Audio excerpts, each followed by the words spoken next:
She hadn't spoken in almost 2 days. Her voice was gone, swallowed by fear, silenced by the kind of terror no child should ever understand. The little girl's name was Naomi Carter, just 9 years old. And that afternoon, standing barefoot on the edge of a dusty North Carolina highway, she made a decision that would change her life and a biker's fate forever. The heat shimmered off the road like liquid glass. An 18-wheeler roared past, horn blaring, but Naomi didn't flinch. Her small hands shook, her lip quivered, but her eyes, those deep brown eyes, stayed fixed on the sound of motorcycles coming up the road, 3 of them. Black leather vests, red patches, engines like thunder, Hell's Angels. Every adult she'd ever heard talk about them said the same thing. Stay away from those men. But Naomi wasn't afraid of them. She was afraid of the man inside the car behind her.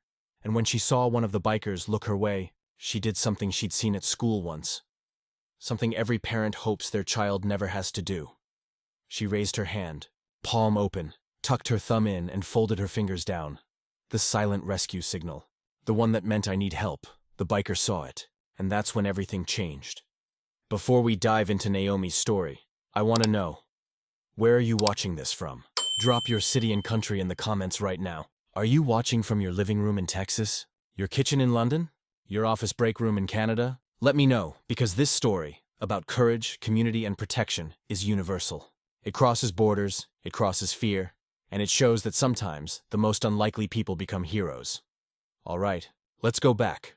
It was a Wednesday, 4:23 p.m. to be exact, when Naomi made that signal. The man riding point was Jack Hammer Hudson, a 42-year-old Hell's Angel chapter captain out of Asheville, North Carolina. He'd been on the road with 2 of his brothers, Mike Diesel Rivers and Tony Wolf Alvarez, heading back from a memorial ride. Jack wasn't the kind of man people approached. Broad shoulders, faded tattoos, a stare that could freeze a man mid-sentence. But beneath the rough surface, there was a code. Protect the innocent, no matter the cost. He almost didn't see her at first. A little girl standing by a broken-down car, but something about the way she held her hand caught his eye. "Hold up," Jack said into his mic. The other 2 slowed instantly, bikes growling down to idle. "What's up?" Diesel asked. Jack's eyes narrowed. "That girl just gave the signal." Tony frowned. "What signal?" "The one for help," Jack said. "The one they teach in those videos." He was off his bike before the others even stopped moving. Naomi stepped back instinctively as Jack approached. He crouched down to her eye level, not too close, voice calm, measured. "You okay, sweetheart?" he asked. Her lip trembled. She looked toward the car behind her. That's when Jack saw it. The driver, a man in his late 30s, standing by the open trunk, pretending to check the tire. Something was off, too calm, too still. Jack's instincts screamed. He glanced back at his brothers. Diesel immediately moved his bike to block the car's rear license plate. Tony slid his bike over to create space, a quiet, moving shield. Jack spoke softly to Naomi. "You want to tell me what's going on?" She shook her head, barely whispering. "He's not my uncle." Jack's jaw tightened. He stood slowly, his full height casting a shadow across the man by the trunk. The driver looked up and forced a smile. "Everything's fine here, buddy. She's just my niece." Jack didn't blink. "That right?" The man hesitated, just a second too long. Jack stepped closer. "Then why's she making a rescue signal?" The man's smile faded. In that single moment, the entire scene shifted. Diesel revved his bike, the deep rumble vibrating through the air. A warning without words. Tony stepped between Naomi and the car, shielding her with his body. The man's eyes darted around. Highway empty, nowhere to run. Jack's voice dropped lower. "How about you step back, pal?" The man hesitated again, then bolted toward the driver's seat. Jack moved fast. Faster than a man his size should have been able to. He yanked the car door open and grabbed the man by his collar. "You picked the wrong kid, friend," Jack growled. The man tried to pull free, but Jack's grip didn't budge. "Diesel, call the sheriff," Jack said calmly. "Tell him we got a situation." 10 minutes later, red and blue lights painted the road. Naomi sat on the curb wrapped in Diesel's leather jacket, sipping a bottle of water. The sheriff's deputy knelt beside her. "You did the right thing, honey. You saved yourself." Jack stood nearby, watching silently as the man was cuffed and taken away. When the deputy finished taking statements, he turned to Jack. "That was good work back there." "Most folks wouldn't have noticed," Jack shook his head. "Most folks don't know what to look for." Then he looked at Naomi. Small, tired, but safe. "You got family we can call, sweetheart?" Naomi nodded weakly. My mom, she's at work. Jack smiled gently. Then let's get you home. But when Jack drove Naomi home that night, he had no idea he was walking straight into a mystery. One that would expose secrets buried deep in her family, push loyalties to the limit, and test everything he thought he knew about justice and redemption. The sheriff's cruiser pulled away, red lights fading into the dusk. The air smelled like burnt rubber and motor oil. Jack crouched beside Naomi again, his rough voice soft now. You ready to go home, kid? She nodded, clutching Diesel's jacket around her shoulders. Jack pointed toward his bike. Hop on. We'll make sure you get there safe. Naomi hesitated. Mama says I'm not supposed to ride with strangers. Jack cracked a faint smile. Your mama's smart. Tell you what, I'll ride beside you in the truck. My brother'll drive. She studied him for a second, those wary eyes searching his face, then nodded. The drive into town was quiet. Naomi sat in the passenger seat of Tony's pickup, staring out the window. Jack followed on his Harley, engine humming low behind them. The road wound through pine trees and tobacco fields, the sun bleeding red behind the horizon. Every few miles, Naomi would glance in the side mirror to make sure that bright headlight was still there. When they turned down a gravel driveway lined with mailboxes, Jack knew something was wrong before he even saw the house. The front porch light flickered. The door was half open. A single shoe lay in the dirt by the steps. Tony killed the engine. You seeing this? Jack parked the bike beside the porch, eyes scanning the yard. Stay here with her, he said quietly. He pushed the door open with 2 fingers. Hello? Anyone home? Nothing. Just the faint tick of a kitchen clock and the hum of a refrigerator. Then a voice behind him, trembling but firm. Don't move. Jack turned slowly. A woman stood at the top of the stairs, aiming a small revolver straight at his chest. Ma'am, he said calmly, hands raised. Name's Jack Hudson. Your daughter's outside. She's safe, her breath caught. The gun wavered. Naomi? Jack nodded. She gave the rescue signal on Highway 27. We stopped the guy who took her. The woman lowered the gun, tears spilling down her face. Oh my God. Seconds later, Naomi was in her mother's arms, sobbing. Jack stood back, giving them space. He'd seen plenty of reunions in his life. Soldiers, families, broken people finding their way back. But this one hit different. When the crying eased, Naomi's mom turned to him. I'm Angela Carter, she said softly. Thank you for bringing my baby home. Jack nodded. Just did what anyone should. Angela gave a tired, disbelieving laugh. No, not anyone. Most folks would have kept driving. Her eyes darted toward the empty driveway. Was he alone?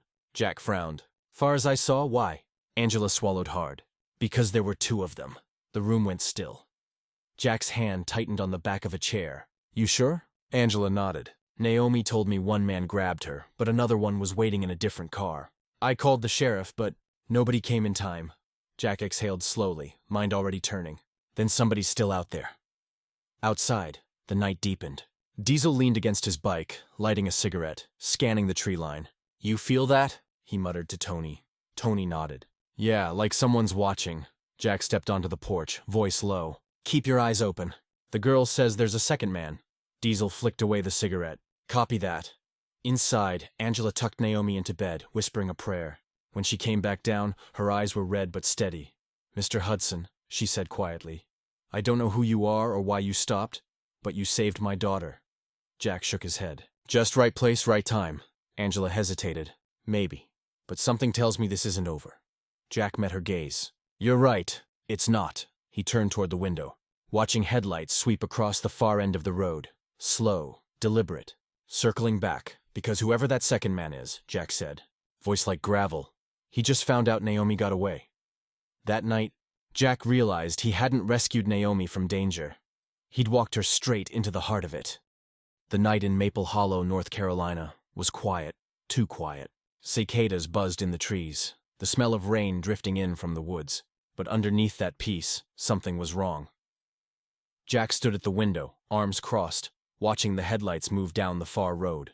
They'd circle once, vanish, then reappear 10 minutes later. He didn't need to guess. Whoever was in that car wasn't lost. They were watching. Angela Carter walked up behind him, her face pale under the yellow porch light. You think it's him? Jack didn't turn. If I had to bet, yeah. Angela wrapped her robe tighter. Why would he come back? Jack's jaw tightened. Because men like that don't give up easy. If she saw something she shouldn't have, they'll try to fix it. Angela's voice cracked. Fix it? Jack looked her in the eyes. Make sure she can't talk. Angela froze. The weight of his words hit her like a slap. I'm calling the sheriff again, she said, fumbling for her phone. Jack stopped her with a calm but firm hand. You already did. They'll send a car in the morning, not tonight. This town's too small, too stretched. Until then, he nodded toward the sleeping girl's room. We keep watch. Angela looked at him for a moment. Really looked at him. Why are you doing this? You could have left hours ago. Jack sighed, glancing down at the scars on his hands. Because I've seen what happens when people look away. He didn't elaborate, but the pain behind his eyes said enough.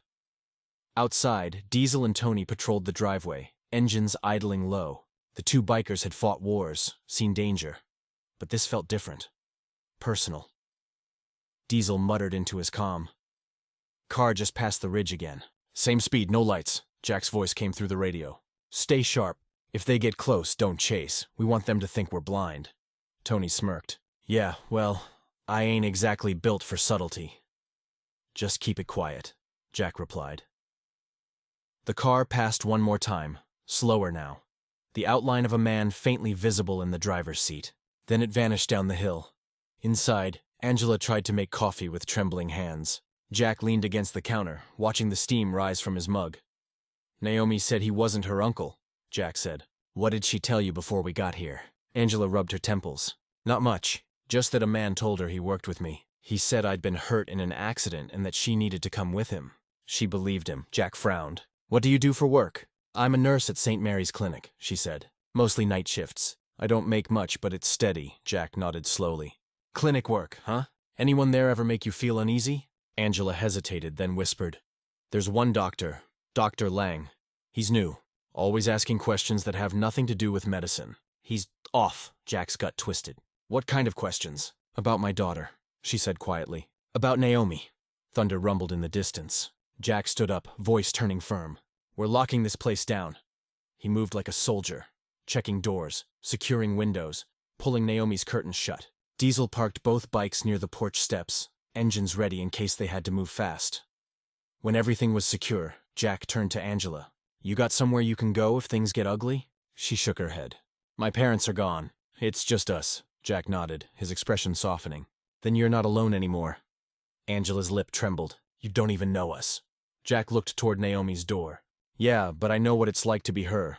The rain came hard after midnight. Thunder shook the windows. Jack sat in a chair near the front door, shotgun across his lap, listening. Every creak of the old house made his heart beat faster, not out of fear, but instinct. Years of combat and chaos had trained him to hear danger before it arrived. And at 2:47 a.m., he heard it.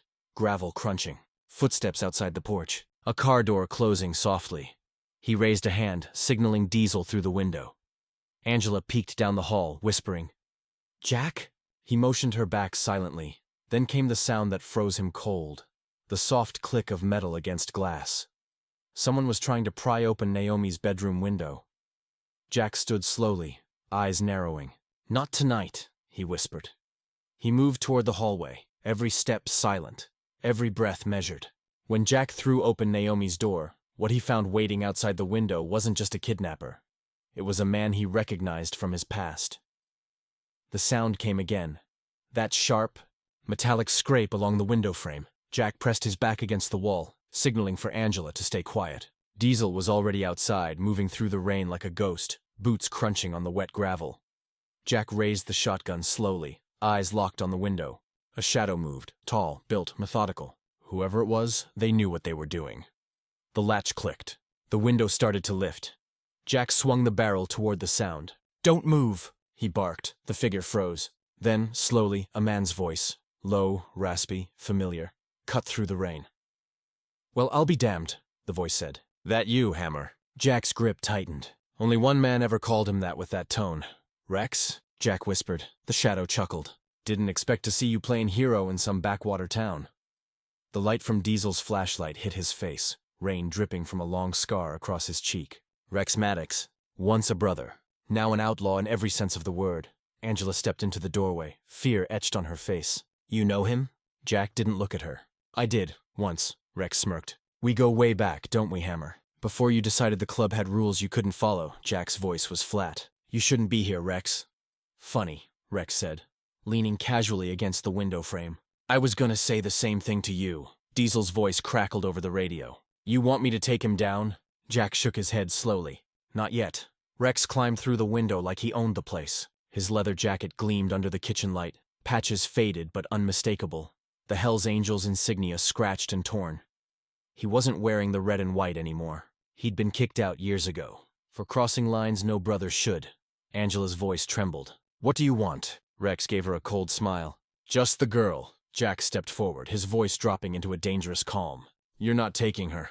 Rex tilted his head. "You think you can stop me, old man?" Jack's eyes hardened. "Try me." For a moment neither moved. Rain hammered the roof. Thunder rolled across the hills. Then Rex grinned, all teeth. "Relax, Hammer. I'm not here to grab her. Not tonight. Just wanted to say hello, and give you a little message." He stepped closer, the smell of gasoline and whiskey clinging to him. "You remember Doc Lang? From the old days?" Jack's chest tightened. "Yeah, I remember him." "Turns out he remembers you too," Rex said. "And now he's got himself a side gig. The doc's been selling more than medicine." Angela's brow furrowed. "What does that mean?" Jack's voice came out rough. "It means the man who hired him doesn't just take kids, he sells them." Angela gasped, hand over her mouth. Rex smiled wider. "That's right. Naomi wasn't random, sweetheart. She's part of something bigger. Doc's little operation needs unnoticed cargo, and your kid fit the profile." Jack's fist clenched. "Why tell me this?" Rex leaned in, eyes glinting. "Because Lang's paying me to clean up the mess you made on that highway. And you know me, Hammer. I don't like cleaning up after other people's work." He smirked. "But I do like giving old friends a head start." Jack stepped closer, shotgun still low but ready. "You walk away right now, Rex, or I swear—" Rex interrupted with a grin. "Save the speech. You always did like to play the hero." He climbed back out the window, boots hitting the muddy ground. 2 days, Hammer. That's what I'm giving you. Then the doc's boys come for the girl. And this time, I won't be the one knocking first." Jack's voice boomed through the storm. "You're in over your head, Rex." Rex paused at the tree line, lightning flashing behind him. "No, brother," he said softly. "I'm exactly where I belong." Then he vanished into the rain. Angela collapsed into a chair, hands shaking. "He's coming back, isn't he?" Jack nodded grimly. "Yeah, and next time he won't be talking." Diesel stepped inside, soaked but alert. "You gonna tell me what that was about?" Jack's voice was low. "That man used to ride with me, until he started running jobs for the wrong people." Tony walked in behind him, face pale. "What people, Jack?" Jack looked at the window where Rex had stood moments earlier. "The kind that don't care who they hurt, as long as the price is right." Jack thought he'd buried his past with the Hells Angels for good, but now that past had come looking for him, and the clock was ticking. The rain hadn't stopped all night. By morning, puddles glistened across the gravel road and fog clung to the treetops like smoke. Jack hadn't slept. He sat at the kitchen table, staring at a photograph from another life. A younger version of himself with his old chapter, Rex standing right beside him, both smiling, both wearing the red and white. He turned the photo over. A date was scribbled on the back, June 3rd, 2008. That was the year everything went wrong. Angela entered quietly, her face pale but determined. She poured him coffee with shaking hands. "You were one of them," she said softly. It wasn't an accusation, more a realization. Jack nodded. "Yeah, a long time ago." Angela studied him for a moment. "What changed?" Jack sighed. "One job, one mistake. We thought we were hauling weapons. Turned out it wasn't guns in those crates." Her eyes widened. "What was it?" Jack looked up, guilt flashing across his face. "People." For a long moment, the only sound was the rain on the roof. Angela sat across from him, eyes filled with something between fear and understanding. "And Rex, he was there?" Jack nodded. "He stayed." I couldn't," Angela swallowed hard. "And now that man's back, trying to finish what they started." Jack's jaw tightened. "Exactly. But if Lang's involved, it means this thing's bigger than Rex. The doc's using his medical transport company as cover. That's how they move the kids." Angela's face went pale. "Dear God." Jack stood abruptly, grabbing his jacket. "We need proof. If we can find something that ties Lang to those shipments, I can take it to my old contact in the Bureau. But we can't wait for the law to catch up. We have to move first." Out front, Diesel and Tony were already gearing up, loading rifles into saddlebags. Diesel looked up as Jack stepped out. "You sure you're ready to open this box again, boss? We start poking around Lang's setup, we'll have every outlaw on the East Coast gunning for us." Jack zipped up his jacket. They can line up, Tony grinned. That's the hammer I remember. Angela came to the door, Naomi beside her, clutching a stuffed rabbit. Where are you going? Angela asked. Jack crouched in front of Naomi. We're gonna make sure those bad men can't hurt anyone ever again, okay? Naomi nodded solemnly. Promise you'll come back? Jack smiled. Cross my heart. They rode out mid-morning, engines echoing through the Carolina hills. The highway stretched ahead like a dark ribbon through the fog. Tony pulled up alongside Jack. You really think Lang's dumb enough to run his whole operation through a clinic? Jack shook his head. Not the clinic. The supply company he owns on the side, Blue Ridge Medical Freight. They handle transfers between hospitals, nursing homes, morgues. Diesel cursed under his breath. Perfect cover. They turned down a side road, following a dirt path to a row of warehouses. The sign out front read, Blue Ridge Distribution. Jack cut the engine. This is it. They crept closer on foot, staying in the shadows. A white van was parked out back, engine still warm. The side read, St. Mary's Medical Supply. Jack peeked through a window. Inside, men in scrubs loaded boxes into another truck, but the boxes weren't labeled. No shipping forms. No barcodes. See that? Jack muttered. Unmarked crates. They're moving something off record. Diesel frowned. Could be anything. Jack's eyes hardened. Or anyone. He slipped around to the loading bay, pressing his ear to the door. Voices, two men arguing. I don't care what Rex said. We move the girl tonight. Lang wants it done. Move her where? Greenville Airstrip. Private hangar. Jack's pulse spiked. He turned back to the others. They're moving another kid tonight. We've got less than 12 hours. Diesel grinned darkly. Then let's crash their flight plan. They slipped away before the men could notice. Bikes roaring to life once they hit the main road. Back at the Carter house, Angela paced the living room, wringing her hands. Naomi sat on the couch watching cartoons, but her eyes were distant, listening for the sound of engines. Then she heard it, faint at first, then growing louder. When the bikes rolled up, Angela ran outside. Did you find something? Jack nodded grimly. They're moving someone tonight, another kid. If we can catch them in the act, we can end this. Angela's voice trembled. It's too dangerous. Please. Jack shook his head. I've lived through worse. This time, we end it right. Naomi stepped onto the porch, clutching her rabbit. You'll stop them, won't you? Jack knelt down, looking her in the eye. That's a promise, little one. And I don't break promises. But when night fell and the bikers reached the airstrip, they discovered something horrifying. The child being transported wasn't a stranger. It was someone Naomi knew. The sky over Greenville, North Carolina, was bruised purple when Jack and the crew rolled in. The hum of the bikes echoed across the empty fields surrounding the old municipal airstrip. Every instinct in Jack's body was on high alert. He could feel it. Something about tonight was different. Too quiet, too easy. They parked behind a row of rusted hangars, engines going silent one by one. The air smelled of jet fuel and rain-soaked dirt. Diesel crouched beside him, binoculars in hand. Got movement at the far end, he muttered. White van. Same logo. St. Mary's Medical Supply. Two guys unloading. Jack's jaw clenched. Any sign of Lang? Negative. But there's a third man by the hangar doors. Tall, bald, armed. Jack nodded. That'll be security. Probably Rex's man. Tony cracked his knuckles. Let's handle this quiet-like. Jack looked him dead in the eye. No one dies unless there's no other choice. We need them talking. They crept closer through the shadows, staying low along the chain-link fence. Through the gaps, Jack could see the men clearly now, loading unmarked crates from the van into a small cargo plane. Two down, one standing guard. Then he saw something that made his stomach drop. A small hand, pale, trembling, pressed against the van's rear window. Jack froze. A child was inside. He turned to Diesel. We move on my count. Quiet. Fast. Diesel nodded, checking the silencer on his pistol. Tony gripped his knife. Jack raised his hand. 3, 2, 1. They moved. Diesel took the guard first. A swift takedown. One arm around the neck. Silent. Clean. Tony slipped to the side door, picking the lock in seconds. Jack opened the van door, and what he saw inside made his heart stop cold. It wasn't just one child. There were two, and one of them was holding Naomi's stuffed rabbit. Jack's breath caught. What the hell? The little girl looked up, eyes wide. Are you Jack? She whispered. He blinked. Yeah, sweetheart. How do you know my name? She told me you'd come, the girl said softly. Naomi said if anything ever happened, to look for the man with the motorcycles. Diesel's voice came through the comm, urgent. Boss, we got incoming. Second van, east side of the hangar. Jack turned to the girls. Stay low, stay quiet. We'll get you out. He shut the van door gently and motioned for Tony to guard it. Then he and Diesel moved toward the sound of the second vehicle. Headlights cut through the fog. Another white van screeching to a stop. The back doors flew open and a familiar figure stepped out. Rex Maddox. He grinned under the floodlight. Didn't take you long to find me, brother. Jack raised his shotgun. You're running kids now, Rex? Is this what you've become? Rex chuckled darkly. Don't act so righteous, Hammer.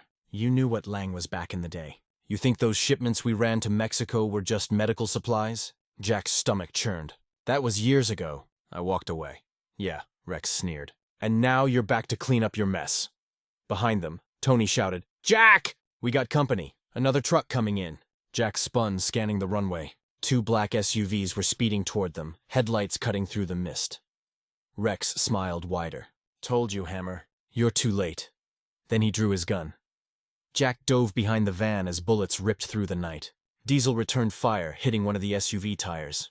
The vehicle swerved, crashed into a fence. Tony dragged the 2 girls from the van, covering them with his jacket. Move, move! He yelled. Jack fired a warning shot toward Rex's feet. You don't want this fight! Rex smirked. I already got it. Then he turned, jumped into the remaining SUV, and peeled off toward the highway. Jack aimed to shoot out the tires, then stopped. The little girl's voice from behind him froze him in place. Please, she cried. Don't let him take her. Jack turned back, confused. Take who? The girl pointed toward the van that had crashed into the fence. Through the shattered windshield, he saw the impossible. A child, the second girl from the van, wasn't crying. She was banging on the window, screaming Naomi's name. And in the front seat of the fleeing SUV, Jack saw a small face in the back window. Terrified, crying, Naomi. Jack's heart dropped like a stone. Rex hadn't come for the other kids. He'd come to take Naomi back. Diesel swore under his breath. They switched her. The first van was bait. Jack's eyes blazed. He played us. Tony shouted, What now? Jack racked the shotgun, voice like steel. Now, he said. We hunt them down. Naomi was gone again. This time taken by the man Jack once called brother. But as Jack prepared to chase Rex into the night, he didn't know that saving her would uncover the darkest truth of his own past. The storm had turned the Carolina backroads into rivers of mud and blacktop. Jack's Harley roared through the darkness, its headlight cutting a narrow beam through sheets of rain. Behind him, Diesel and Tony followed tight in formation, engines howling, tires spitting gravel. The only thing louder than the thunder was the sound of Jack's heartbeat. Naomi was out there, in Rex's hands, and Jack wasn't going to lose her. Not again. The SUV's taillights glowed faintly ahead, weaving through the winding road that led into the Blue Ridge foothills. Diesel's voice crackled through the comms. He's heading toward the old quarry. Jack gritted his teeth. Figures. No cops, no witnesses. Tony's bike fishtailed over a puddle but held steady. We cut him off before the bridge. We got him cornered. Jack revved hard, closing the distance. He could see Naomi now. A small silhouette in the back seat, pounding on the window. Her terrified face illuminated with each lightning flash. Hold on, kid, Jack muttered. I'm coming. Rex swerved violently, trying to shake them. The SUV fishtailed across both lanes, tires squealing. Jack shouted into his mic, Diesel, take the left! Tony, push him right! The 2 riders split, boxing in the SUV on both sides. Diesel slammed his boot against the side panel, sparks flying. Rex cursed and jerked the wheel, clipping a road sign. The SUV lurched but stayed upright. Then Rex made a mistake. He looked in the mirror, straight into Jack's eyes, and that was all Jack needed. He hit the throttle, pulled up alongside the driver's side, and swung his shotgun across his lap. Pull over, Rex! Rex grinned, rain streaking his face. Still can't finish what you start, brother? Then he slammed his SUV into Jack's bike. The Harley skidded sideways. Metal screamed against asphalt. Jack fought to keep it upright, boots scraping the ground. Jack! Diesel shouted. I'm good! He yelled back, regaining balance just before the bridge. Keep pressure! The SUV was almost across when lightning struck nearby, blinding white. The thunder cracked so loud it shook the trees, and Rex lost control. The SUV smashed through the guardrail, flipped once, and disappeared down into the dark ravine below. Jack skidded to a stop at the edge, headlights shining into the smoke-filled darkness. Diesel, rope. Now, Diesel tossed him a line. Jack wrapped it around his arm and slid down the muddy slope, boots sinking deep. The SUV lay on its side, steam hissing from the engine. Naomi! He shouted. Naomi, can you hear me? A weak voice answered. Jack! He found her pinned between the back seat and the door. Tears streaking her face, but alive. Jack exhaled hard. You're okay, baby. I got you. He ripped open the door, glass shattering. The metal groaned, threatening to collapse. He lifted Naomi out carefully, wrapping her in his leather jacket. Then he heard it, the click of a gun behind him. Put her down, brother. Jack turned slowly. Rex stood 10 feet away, bloody but smiling, pistol shaking in his hand. Still protecting strays, huh? Rex sneered. You never learn. Jack's voice was calm. You don't have to do this. Rex laughed bitterly. You think this is about the kid? You think I came back for her? Jack frowned. Then why? Rex stepped closer, gun raised. Because Lang doesn't want her alive. And he doesn't want you remembering what happened 15 years ago. Jack's eyes narrowed.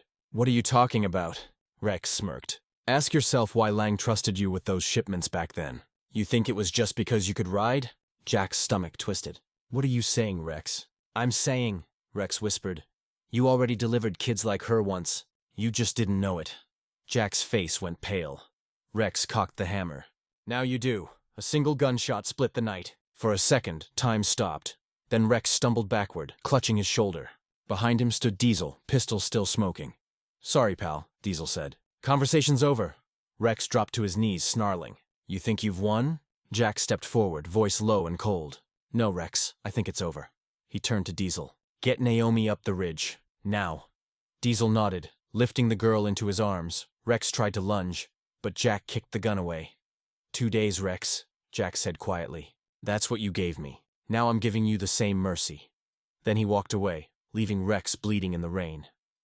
At the top of the ridge, Naomi clung to Jack's neck as he carried her to the bikes. She whispered through tears. You came back. Jack smiled faintly. Always. But as Jack prepared to take Naomi home, Diesel checked the wreck and found something in Rex's jacket that changed everything. A flash drive, with Jack's old name on it. The storm finally broke at dawn. Rain eased into mist, and the sun began to bleed orange across the Carolina horizon. Jack stood by the edge of the ravine, staring down at the wrecked SUV. Smoke still curled from the hood. Rex was gone, vanished into the woods before the sheriff's men arrived. Diesel approached quietly, holding out something small wrapped in a torn piece of leather. Found this in his jacket, he said. Jack unwrapped it. A flash drive, black, worn, half bent from the crash. Engraved on one side were 3 words that hit him like a punch to the chest. Hammer. Files. 2008. Jack froze. Where'd you find this? Diesel frowned. Inside a waterproof pouch. He was protecting it. Tony came up behind them, mud splattered across his jeans. What do you think's on it? Jack didn't answer. He already knew. They rode back to town in silence. By the time they reached the Carter house, Angela was waiting on the porch, arms crossed, fear written all over her face. When she saw Naomi safe, she ran down the steps and pulled her into her arms, crying. Naomi clung to her. He tried to take me again, Mama. But Jack stopped him. Angela looked up at Jack, tears streaking down her cheeks. You saved her. Again, Jack nodded, exhausted. Not done yet. He held up the flash drive. I think this is the key to everything. Angela frowned. What's on it? Jack hesitated. The past. Inside, Diesel set up his laptop on the kitchen table. The old hard drive whirred to life, the fan screaming as files loaded one by one. A folder popped open. Hammer 2008. Archives. There were dozens of video clips. Shipment manifests, scanned documents. Tony leaned closer. What the hell is this? Jack's voice dropped. These are the old transport logs. The ones from when Rex and I ran loads for Lang's network. Diesel scrolled down. Yeah, but these aren't drug routes or cash runs. These are... He clicked one file open. A spreadsheet filled the screen. Names, ages, pickup points, destinations. Angela gasped. Those are children. Jack felt his stomach turn. Each name had a code beside it. SRN7, TXF09, NC11, and beside every one of them, a single signature. Dr. Leonard Lang Diesel muttered a curse. This is a trafficking ledger. Angela covered her mouth. And you worked for him, Jack's voice cracked. I didn't know. We thought we were running meds, vaccines, supplies for orphanages down south. When I found out, I left. I tried to burn everything. Tony shook his head. Looks like Rex saved a copy. Jack's eyes darkened. Yeah, as leverage. Diesel opened a video file. The timestamp read May 12th, 2008. The footage was grainy, black and white. A warehouse filled with crates identical to the ones they'd seen at Blue Ridge Distribution. Men moved around, loading them onto trucks, Then a voice off camera. Calm, educated, precise. Make sure the children are sedated before transport. No crying this time. We can't have another incident on the highway. Angela went white. That's him. That's Lang. Jack's hands trembled. Play it again. They listened. And in the background, faint but audible, another voice spoke up. Younger, uncertain. You sure about this, Doc? These aren't, Lang interrupted. You get paid to haul, not to ask. Jack's chest seized. That voice, the hesitant one, was his own. He stumbled back, breath catching in his throat. That's me. My voice. Diesel's eyes widened. Jack? Jack slammed a fist onto the table, the flash drive rattling. He recorded me. He made it look like I was part of it, Angela whispered. That's why you were chosen. He needed a scapegoat. Jack looked at her, realization dawning. Lang's been holding this over me for years. That's why Rex came after Naomi. She wasn't just any target. She was bait. Lang wanted to flush me out. Tony's phone buzzed. He glanced at the screen. Boss. We got company! Jack turned sharply. Who? Sheriff's cruisers. 3 of them. Heading up the road right now. Angela's eyes went wide. He's framed you, hasn't he? Jack grabbed the drive, pocketing it. Yeah, and now he's calling it in. Diesel moved to the window. They'll be here in minutes. Jack looked at Angela. You and Naomi need to hide. Don't say a word about me or this drive. Angela's voice broke. Where will you go? Jack grabbed his helmet, heading for the door. Where it all started. Tony frowned. Lang's clinic? Jack's eyes hardened. No, the old Blue Ridge lab in Asheville. That's where he built this whole thing. Diesel grinned grimly. Guess we're going home then. Jack nodded once. And this time, we finish it. As the bikers roared off down the dirt road, sirens echoed faintly behind them. Angela stood on the porch, holding Naomi tight. Naomi whispered, He's coming back, right? Angela smiled through tears. Yeah, baby, he's coming back. But in her heart, she wasn't sure if Jack Hudson would ever return from the road he was about to take. The flash drive held the truth, and a death sentence. Jack's name was now on every police scanner in the state, but before he could clear it, he'd have to face the man who created the monster inside him. The engines growled low through the mountain pass. Dawn broke over the Blue Ridge Mountains like fire on glass, the mist curling around the pines as Jack led his crew up the winding road toward Lang's old research compound. The place hadn't been used in over a decade, officially, but Jack knew better. Monsters didn't stop just because the lights went out. He'd been here before. Once as a trusted courier, once as a man trying to burn it to the ground. And now, he was coming back for justice. They rolled to a stop at the gate, chain link rusted and half torn open. The old sign read, Blue Ridge Behavioral Research Facility, closed. Diesel dismounted first, scanning the fence line. You sure he's here, Jack? Jack pulled the flash drive from his pocket. Lang doesn't throw anything away. He's arrogant. My bet. This is still his base of operations. Tony checked his rifle. And if he's not? Jack looked back toward the horizon. Then I make sure he never uses it again. They pushed inside. The interior smelled of chemicals and mold. The hallways were lined with broken lights and old gurneys covered in dust. But someone had been there recently. Footprints in the grime. Faint echoes of humming machinery from deeper inside. Power's running, Diesel muttered. Somebody flipped the breakers. Jack nodded. Stay sharp. They reached the main corridor. A long hall with glass observation rooms on both sides. The walls were covered in children's drawings, stick figures, houses, names written in shaky handwriting. Jack's throat tightened. They kept them here.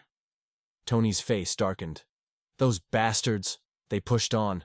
At the end of the hall stood a steel door marked Authorized Personnel Only. A keypad blinked red. Diesel grinned, cracking his knuckles. Bet I can guess the code. He pried open the panel, crossed 2 wires, and the lock clicked open. The door swung wide. Inside was a laboratory. Spotless, humming, alive. Computers lined the walls, hard drives blinking. And standing in the middle of it all, wearing a white coat like some self-made god, was Dr. Leonard Lang. He turned slowly, smiling as if greeting an old friend. Well, Jack Hudson. I was wondering when my most loyal delivery boy would come home. Jack raised his gun. You used me. Lang chuckled. Used you? My dear boy. You volunteered. You thought you were helping orphans. How noble. That's what made you perfect. A man with a conscience never sees the knife until it's already in his back. Diesel snarled. You sick freak. Lang waved a hand. Oh, please. Spare me the moral outrage. The world pays for results, not ethics. Jack stepped closer. What did you want with Naomi? Lang's smile faded slightly. Ah, the little girl. I should have known that would be your trigger. He turned to a monitor and tapped a key. A video flickered to life. Footage from a hospital nursery. Time-stamped 2015. Angela Carter lay in a hospital bed, weak but smiling. A nurse handed her newborn daughter to her. Naomi Lang's voice echoed in the recording. Subject A31 stable. Genetic markers verified. Jack's stomach twisted. What the hell is this? Lang turned, eyes cold. Naomi Carter isn't just any child, Jack. She's the last success of a project you unknowingly helped fund. A program designed to breed children resistant to disease and trauma. A perfect survivor. Jack's voice broke. You experimented on babies? Lang tilted his head. On abandoned embryos. Medical waste if you want to be clinical. Diesel's fists clenched. You're out of your damn mind. Lang smirked. On the contrary, I'm a visionary. Naomi was supposed to be protected, hidden. Until her mother ran. Until you got involved. Jack's breath came heavy. You think you can hide behind science, but all you are is a trafficker in a lab coat. Lang's smile vanished. Careful, Hammer. You're a wanted man now. The sheriff has your photo, your name, and that convenient little flash drive linking you to my work. I can bury you and the girl in the same report. Jack lowered his gun slightly, eyes narrowing. Not if I bury you first. Lang laughed softly. You'll never make it out alive. You think I'd face you without insurance? He pressed a button on the desk. Somewhere deep in the building, metal slammed shut, the doors locked. Diesel spun around. Jack, we're sealed in. Tony ran to the back exit, kicking it hard. Deadbolted from the outside. Lang stepped back toward the glass wall, smiling. Goodbye, Mr. Hudson. You should have stayed forgotten. Then he pressed another key, and the lab lights turned red. A countdown appeared on the main screen. 10 anged. 9:59. 9:58. Jack's heart pounded. It's a failsafe. He's gonna blow the lab.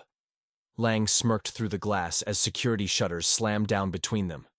You always were too slow, Hammer. Jack fired, shattering the window, but Lang was already running down the hall, disappearing through a maintenance door.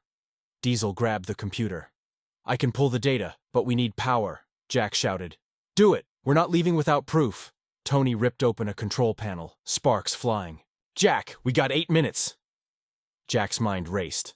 Naomi wasn't just a victim anymore. She was living proof of Lang's crimes, and if this lab went up, her story would die with it.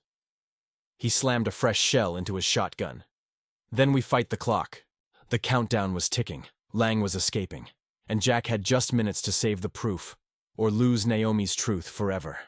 The lab was a maze of flickering lights and alarms. Red strobes pulsed across the walls, bathing everything in flashes of panic and shadow. 0942, 0941, 0940. Jack's boots pounded the tile floor as he sprinted back into the main corridor. The smell of ozone and burning wires filled the air. Diesel, you got the drive? Diesel shouted over the alarms. It's copying. But it's slow! These files are huge! Tony was prying open a service panel, trying to override the lockdown. We're trapped unless I get power to the south exit. Jack scanned the screens, hundreds of folders scrolling by. Pictures, scans, names, medical experiments, kids. Don't stop, he barked. Pull every damn file you can. 8:59. 8:58. Lang's voice echoed faintly from the intercom system, taunting and calm. You can't stop the future, Jack. You can only delay it. Jack snarled, slamming a fist into the console. You hear me, Lang? You're done. A deafening crash erupted down the hall, steel doors sealing shut. Tony yelled, We just lost the West Wing. Smoke rolled in from the vents. Diesel coughed, eyes burning. This place is rigged like a war zone! Jack looked at the flashing monitor. 6 minutes left. The hard drive still showed 47% complete. He clenched his jaw. We don't leave without it, Tony cursed under his breath. Then we die in here. Jack turned, his voice calm and steady. We've all ridden through worse. Diesel gave a grim smile. Ain't that the truth? 5:20. 05:19. Flames burst from a server rack behind them, cables whipping like snakes. Diesel grabbed a fire extinguisher, dousing the sparks. Almost there, he yelled. Jack scanned the lab, saw a vent shaft in the corner, half open. That's our way out. Tony, clear it. Tony kicked the grate loose. Small, but will fit. 04:55. 04:54. The computer chimed. Diesel stared at the screen. Download complete. Jack snatched the flash drive, yanking the cord. Move! They sprinted toward the vent, smoke thickening around them. Then, a noise behind them. A door opened. Lang stepped through, a pistol in his hand, face streaked with sweat and fury. Give me the drive, Jack, he hissed. Jack raised his shotgun, eyes cold. Come and take it, Lang sneered. You won't shoot me. You still think you're a savior. But all you've ever been. He never finished the sentence. Diesel fired first. Lang crumpled against the wall, dropping the gun. Blood spread across his lab coat. For a moment, everything went still. Just the whine of the countdown echoing. 03:37. 03:36. Jack looked at Diesel, then at Lang's body. Let's go. But Diesel wasn't moving. Jack, he said quietly, pointing to a piece of shrapnel embedded deep in his side. He got me, when I fired. Blood soaked through his vest. Jack's face twisted in panic. No, no, no, we're not doing this! Diesel forced a smile. I'll slow you down. You know it, Tony shouted. We can carry him. Diesel shook his head. Get the proof out. Get the girl safe. That's what matters. He grabbed Jack's hand, squeezing hard. Ride hard, brother. Jack's eyes burned. I'm not leaving you. Diesel grinned weakly. You always were stubborn. Then he shoved Jack toward the vent. Now go! Jack hesitated for one last second, then turned and climbed through the duct, the heat rising behind him. Tony followed, coughing from the smoke. 2-1-02 Wang. They crawled through the tunnel, the walls glowing orange from fire below. The ground shook violently. Come on, Tony shouted. They burst out into the open just as the building. Behind them erupted, a wall of flame and concrete roaring skyward. The shockwave threw them both to the ground. When Jack looked back, the lab was gone, just a crater of smoke and ash. He stood slowly, clutching the flash drive in his hand. His knuckles were white. Tony put a hand on his shoulder. He knew what he was doing. Jack nodded, tears mixing with soot on his face. Yeah, he always did. They watched the smoke rise over the mountain ridge, silent, burning, final. Hours later, they rolled into the outskirts of Asheville, battered but alive. Jack parked, his bike on the overlook, staring at the flash drive in his palm. Diesel's sacrifice had bought them this: proof, justice, and maybe redemption. He whispered under his breath, Ride easy, brother. The lab was gone, but the war wasn't over.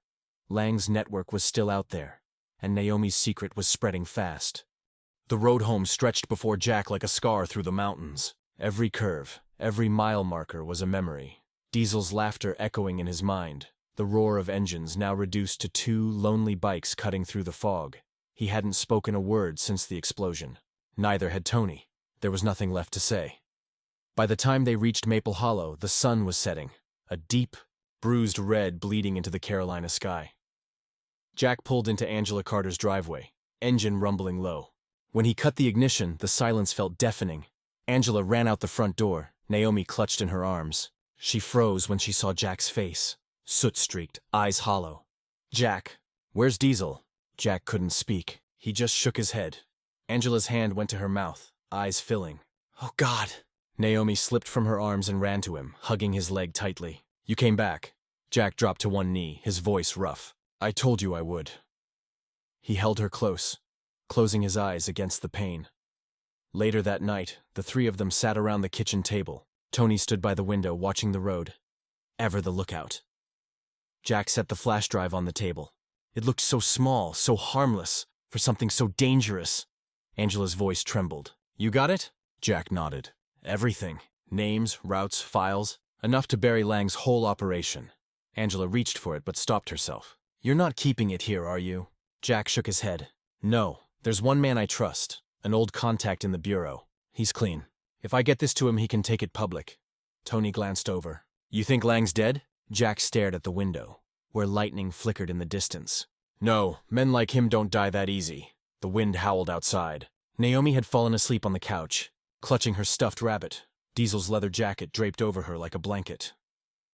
Angela poured 2 cups of coffee and sat across from Jack. Her voice was soft but steady. When this is over, what happens to you?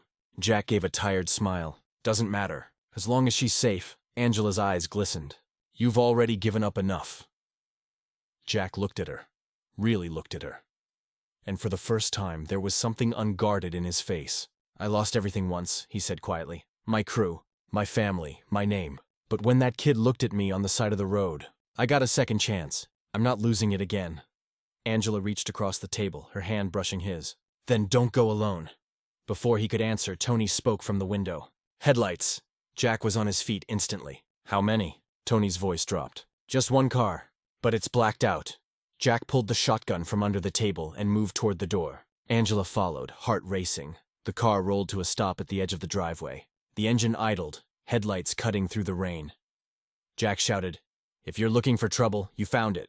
The driver's door opened slowly. A man stepped out, limping, coat soaked, face bruised.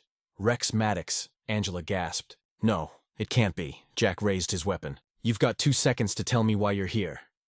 Rex held up his hands, coughing hard. Relax, Hammer. I'm not here to fight, Tony scoffed. You've got guts showing your face after what you pulled. Rex winced. Lang burned me too. He was gonna tie up loose ends, me included. He's alive, Jack. You didn't kill him. Jack's stomach dropped. Where is he? Rex looked up, eyes hollow. Gone federal. He's got people in the bureau. They're gonna pin the whole thing on you before sunrise. He's already got warrants out. Angela's voice shook.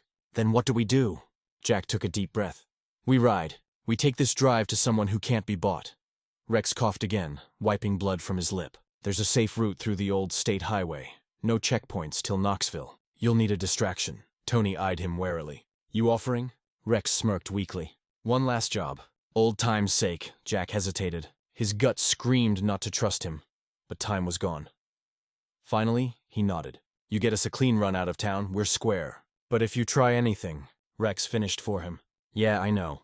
I don't get a second resurrection. They loaded up fast. Angela kissed Naomi's forehead. I'll keep her safe till you're back.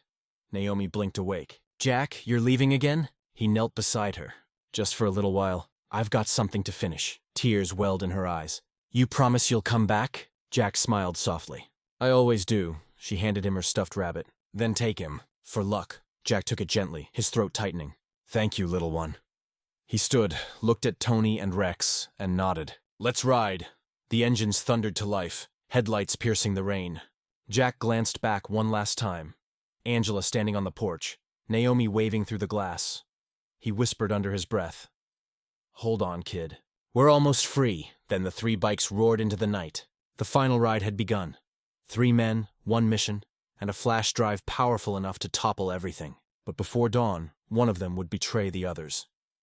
The Carolina rain came down in silver sheets, washing the world into shadows and reflections. Jack's bike led the charge, headlights slicing through the night like twin spears. Behind him, Tony and Rex kept formation. The last 3 riders on a road that felt more like destiny than asphalt. The wind howled through the trees. Every mile they covered brought them closer to Knoxville, and closer to the end. Jack's mind replayed Diesel's voice, the flash of the explosion, the promises he'd made to Naomi. He wasn't riding for redemption anymore. He was riding for her. They took the old service road through the Smoky Mountains, a stretch so isolated even GPS gave up trying. It was the perfect place for an ambush. And that's what bothered him. Rex had given them the route, and Rex had a habit of being useful, right before stabbing someone in the back. Jack's voice crackled over the comms. Eyes up, we're too exposed here. Tony scanned the tree line. You thinking what I'm thinking? Jack nodded. Yeah, this smells wrong. Rex's voice came through, casual. Relax, Hammer. Nobody even knows this road exists. Jack didn't answer. He just tightened his grip on the throttle. 10 miles later, they reached the old Caldwell Bridge, a rusted structure that hadn't been maintained since the 90s. The rain made it glisten like oil. Below it, the river churned dark and angry. Jack slowed. Single file. Keep distance. As his front tire touched the bridge deck, something caught his eye. A reflection on the wet metal. A glint. Too perfect. He hit the brakes. Stop! It's wired! The explosion hit before the words left his mouth. The bridge erupted in fire and thunder, the shockwave flinging Jack's bike sideways. He hit the ground hard, sliding through mud and smoke. Tony's bike spun out behind him, crashing into the guardrail. Through the haze, Jack saw Rex's taillight, still moving. He was leaving. Jack's body screamed in pain, but rage burned through it. He staggered up, shouting, "Rex!" Tony coughed, crawling toward him. "That son of a... He set us up!" Jack dragged him up. "Can you ride?" Tony nodded weakly. "Barely." They found one of the bikes still running. Diesel's old one, scarred but alive. Jack mounted it, the engine sputtering before roaring back to life. "Hang on!" he shouted, and they tore off after Rex. The chase was chaos. Rain, smoke, debris. Jack could barely see the road ahead, but he didn't need to. He could feel Rex's path, the way only old brothers could. Rex's red tail light appeared through the mist. Jack gunned the throttle, pulling alongside. Rex glanced over, his face lit by the dashboard glow. Even through the rain, his smirk was clear. "Still chasing ghosts, Hammer?" he shouted over the roar. Jack swung his bike closer. "You killed Diesel. You betrayed your own brothers." Rex's expression hardened. "I did what I had to. Lang offered me freedom, and you offered me death." Jack snarled. "You sold your soul." Rex laughed bitterly. "You think you're any better? You helped build this. You delivered those kids before you grew a conscience. You're just as guilty." Jack's eyes flared. "Maybe I am, but I'm still here trying to make it right." Rex drew his pistol, firing through the rain. Bullets sparked off Jack's handlebars. Jack weaved, closing in until their bikes nearly touched. Then, with one final push, Jack slammed his boot into Rex's bike. The impact sent Rex swerving. His tire hit a patch of oil, and his motorcycle skidded sideways. For a heartbeat, Rex hung suspended, half falling, half flying, before the rear wheel caught the guardrail. The bike flipped, sparks exploding into the dark. Jack skidded to a stop as the wreck tumbled down the embankment, disappearing into the river below. Tony limped up beside him, breathing hard. "He's gone." Jack stared down at the raging water, the rain soaking through his jacket. "Maybe," he muttered, "but men like Rex don't drown easy." He reached into his pocket and pulled out the flash drive, miraculously intact, still clutched in his hand through everything. Tony looked at it, then at him. "You still think you can make this right?" Jack's voice was quiet. "I don't think. I know." He turned the bike around. "We finished what we started." Hours later, they pulled into a small diner off Route 41 near the Tennessee border. The neon sign buzzed weakly. "Open all night." Jack slid into a booth and pulled out his phone, the burner Angela had given him. He opened the only contact marked FB Wallace. It rang once, twice. Then a voice answered. "Hudson?" Jack exhaled. "Yeah. I've got something you're going to want to see, but I need your word. Full immunity for Angela and her kid." The voice on the other end was low, cautious. "You get me what you've got, and I'll get you protection. You have until sunrise." Jack hung up, eyes heavy but resolute. Tony looked across the table. "You trust this guy?" Jack nodded. "He's the one who helped me disappear after 2008. He's the reason I'm still alive." Tony cracked a faint smile. "Guess it's time to call in that favor." Jack pocketed the flash drive. "This ends tonight." But as Jack made the call that could expose everything, a familiar voice was already listening. Someone inside the bureau who wasn't who they claimed to be.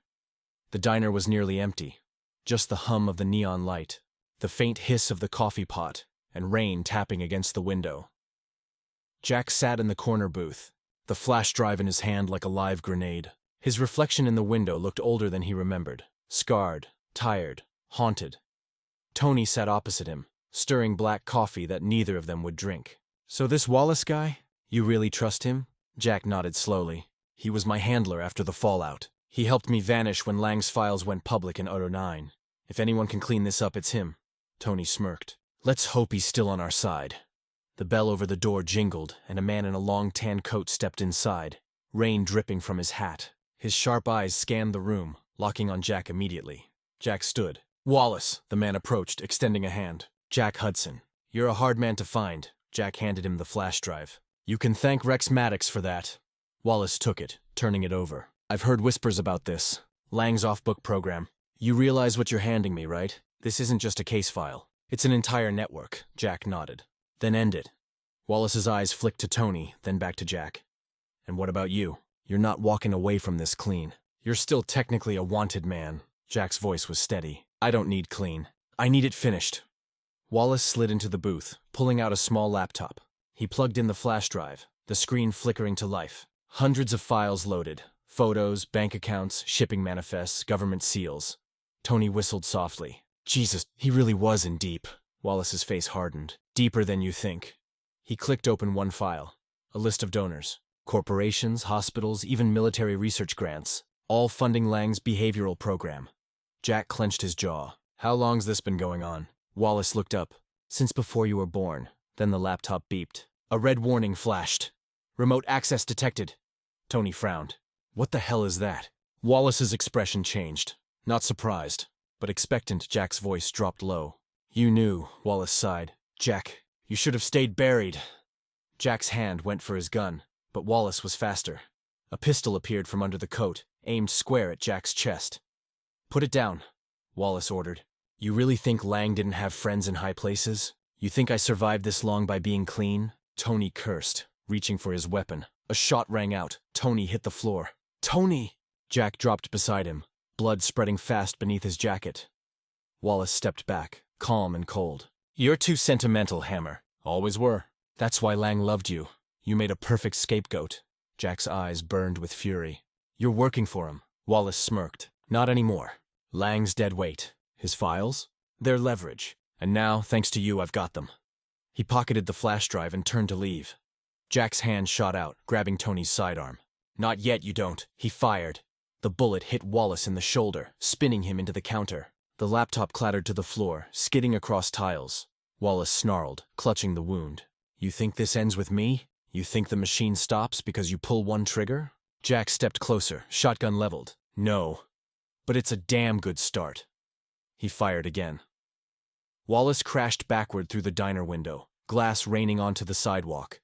The neon light flickered, the smell of gunpowder thick in the air. Jack stumbled toward Tony, who lay gasping on the floor. Hang on, brother. You hear me? Jack whispered, pressing a hand to the wound. Tony's voice was faint but steady. You finish this. For Diesel. Jack's throat tightened. Yeah, for Diesel. Tony's hand went limp. Jack closed his eyes for a long moment, then stood. He picked up the flash drive, cracked, flickering, but still functional, and slid it into his jacket. He could hear sirens now, faint but growing closer. Time to go. Outside, the rain had stopped. The first light of dawn broke over the horizon. Jack climbed onto his Harley, the sky glowing pink above the wet asphalt. He glanced back once, the diner burning behind him, the bodies of men who'd chosen the wrong side of history. He whispered, "Ride easy. Brothers." Then he revved the engine and sped into the sunrise. 2 days later, in Washington, D.C., a reporter for Channel 8 received an unmarked envelope. Inside, a single USB drive labeled Blue Ridge Project Evidence. No note. No sender, just one line of text on the drive's opening file. For the children who never got to grow up, and for the ones still waiting to be saved. The story broke 3 days later. Headlines spread across every network. Government-linked trafficking program exposed. Whistleblower evidence shakes federal bureau. Anonymous source reveals decade-long cover-up, back in Maple. Hollow Angela turned off the television, tears in her eyes. Naomi sat beside her, holding her stuffed rabbit. Mama, did Jack do that? Angela smiled softly. Yeah, baby. He did. Naomi looked out the window. The sound of a lone motorcycle echoing faintly down the road, she whispered. Bye, Jack. He vanished after that. No grave.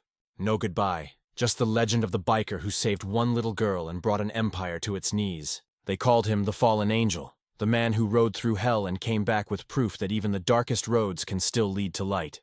Hit like, share your thoughts in the comments and subscribe. The next story will shock you even more. You don't want to miss it.